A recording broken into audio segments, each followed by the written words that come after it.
utzi egin diete egitea nahi izan dutena, hil egin dutena, izan dutenei, egin dute nahi dutena. Kalte egin da dago, ja. Kalte egin, orduan. Hori zelan soluzionatu dezakezu.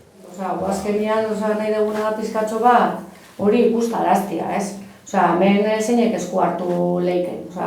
Guk egin dezakegun gauza bakarra herritar bezala da, hau salatzea, ez ahaztea eta ez iziltzea, ez? Azkenean, hori onartzen baldin badugu, bai pizkat konplize bihurtzen gera.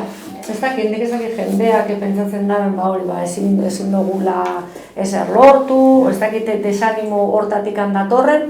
Zegoeko dugu manifestazioekin. Hilabetean behin planteatzen ditugu, eta orain igualari gara, Ermuko taldearekin bebai kontaktuan jarri gara, eta igual martxa bat, Ermutik Anibarrera, edo lako zerbait prestatzen.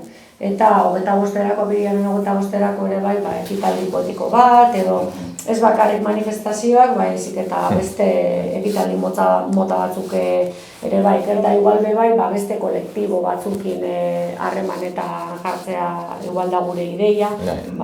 Hemendik deitzen dugu kolektibo feminista, dana zehazkenean, dana, gurekin kontaktau egin dezatela, gu bitari egiten diegu korrebak ere bai, etortzen dira.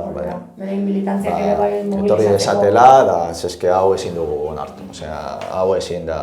Azkenean da, gora botatzea, ez? Udalari proposatu zitzaion mozio hori, beste herri batzuetan ere bai, Ermuan, hemen beba ipini dute bandera, palestinako bandera, eta mozio bat ez dakite martxan dagoen ere bai.